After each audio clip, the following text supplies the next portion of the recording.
أنا منار الكيال هاقدّم معاكم وصفات سهلة وسريعة، عشان ما أطوّلش عليكم الفيديو نخش في الموضوع على طول، ما تنسوش لو عجبكم الفيديو ادعموني بلايك واشتركوا في القناة ده شيء هيساعدني جدًا. الجلاش الجميل بقى باللحمة المفرومة، بالخضار، بالبسطرمة والبيض، بالسجق، بأي طريقة أنتم عايزينها. النهارده هاقدّمها لكم باللحمة المفرومة والجبن، ده اللي كان عندي.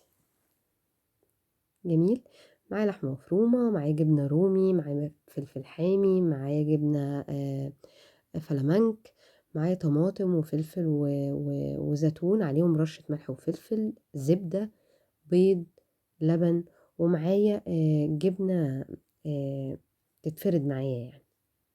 هاجيب الصينية واحط فيها حبة زبدة وزيت سمنة وزيت براحتكم، ومعايا هنا الجلاش بتاعي مغطياه علشان ما ينشفش. أنا باخد طبقتين، ودايمًا باحط تحت أكتر من فوق، علشان تحت ده هو اللي بيبقى شايل ال الحشو اللي جوه. جميل، أي هادر أي حاجة برضه بالفّه، ما بيقولش معايا لأ، هالفّك أي حاجة هتتاكل يعني هتتاكل. بعد ما أحط الطبقة بتاعتي بادهنها جميل، وابتدي إن أنا أنزّل عليها بالطبقة اللي بعد كده، وهكذا. كل طبقتين باقوم حاطة إيه ما بينهم المادة بتاعتي. أنا باوريكم هنا إن هي طبقتين، وباحاول أعملها على الصينية من اليمين والشمال علشان ألفّها ما تبقاش الحشوة واقعة في الصينية. باجيب اللحمة المفرومة بتاعتي متعصجة عادي، وابتدي إن أنا أحطها على الجلاش. دي بتبقى بواقي مثلًا اللحمة بتاعتي اللي أنا باعملها طول الشهر. أي حبة بيتبقوا باقوم إيه شايلاهم في الفريزر، أبتدي بقى أعمل بيهم أي حشوات. أفرد اللحمة تمام، الخضار بتاعي أنا راشة عليه زي ما قُلت لكم حبة ملح وحبة فلفل، وهانزل عليهم على اللحمة حاجات بسيطة كده. تمام كده زي ما أنتم شايفين، وبعدين أجيب الموتزاريلا برضه حبة، بس خلاص. وأقوم قافلة بقى اليمين والشمال دول قافلة على الحشوة بتاعتي، زي ما اتفقنا علشان الحاجة ما تطلعش، الحشوة ما تطلعش يعني منها. جميل، طبعًا جميل الجلاش جميل. وأبتدي إن أنا أحط بعد كده وخلاص، خلّصنا الجلاش اللي باللحمة المفرومة. أنا مع آخر صينية بابتدي إن أنا أسخّن الفرن، لو هاعمل كذا صينية، لو هاعمل صينية واحدة وأنا شغّالة فيها كده باشغّل الفرن معايا.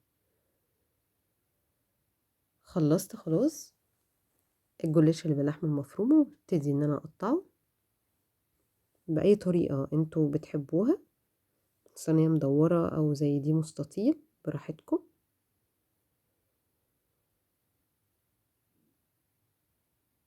واستنى عليَّ شوية. خلّصت. اللي بعد كده باجيب برضه طبقتين جلاش وأدهنهم، أعملها بقى جبن براحتكم خالص، الحشوة دي أي حاجة عندكم في التلاجة.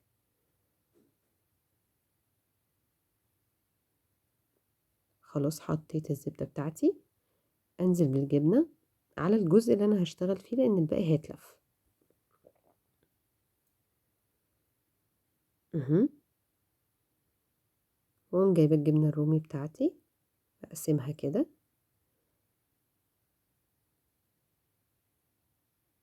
والcheddar أو الفلامنك براحتكم بقى اللي أنتم عايزينه، وأنزل عليها بالخضار، وهنا بقى فلفل حامي بقى إيه زي ما أنتم حابين، والجبنة الموتزاريلا، وابتدي إن أنا ألِف رول برضه من الجناب علشان الحشوة بتاعتي ما تُقعش وأنا بالِف،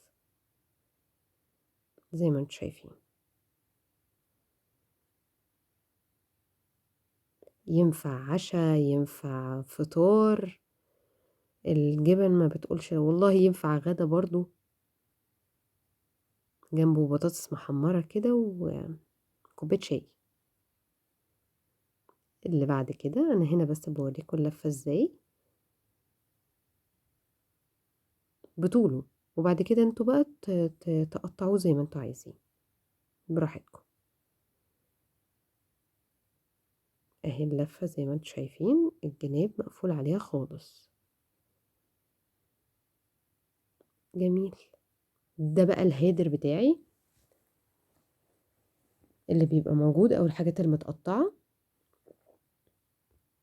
من الجلاش ذات نفسه، باخدها وبرضو بلفها، بحط حبة الجبنة بتاعتي، واقوم حاطة برضو شوية الخضار والجبنة الموتزاريلا، واقوم قافلاها من الجنبين وابتدي ان انا الف.